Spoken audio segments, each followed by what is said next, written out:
ఏపీలో వాహనదారులకే good news. ఇది తెలుసుకోముందు నా ఛానల్ నచ్చినట్లయితే లైక్ చేయండి, మరిన్ని అప్డేట్స్ కోసం సబ్స్క్రైబ్ చేయండి. గత ప్రభుత్వం అమలు చేసిన పథకాలు ఒకదానితో మారుస్తూ పథకాలను ఇంప్లిమెంట్ చేస్తున్న టీడీపీ కూటమి దీనితో పాటు వాహనదారులకి ఒక విషయాన్ని తెలియజేసింది. ఇకపై రవాణా శాఖలన్నీ ఒక గొడుగు కిందకి తీసుకురావాలనే ఉద్దేశంతో ఒక వెబ్సైట్ని ఏర్పాటు చేస్తుంది.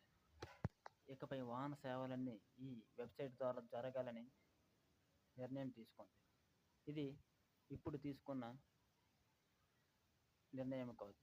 ఇంతకుముందే కేంద్ర ప్రభుత్వం వాహన వెబ్సైట్ అనే దీన్ని తీసుకొచ్చింది 5 సంవత్సరాల కిందట.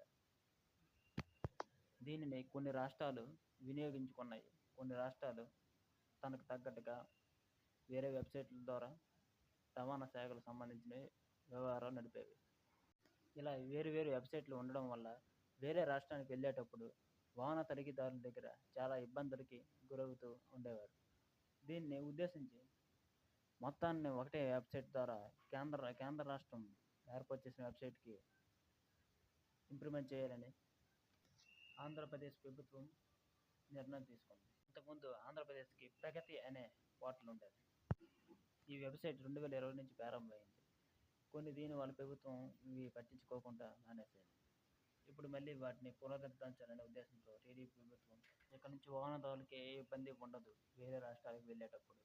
నా ఛానల్లో పెట్టిన ముందు వీడియో చూడండి, నచ్చితే లైక్ చేయండి, వీలైతే సబ్స్క్రైబ్ చేయండి. Thank you.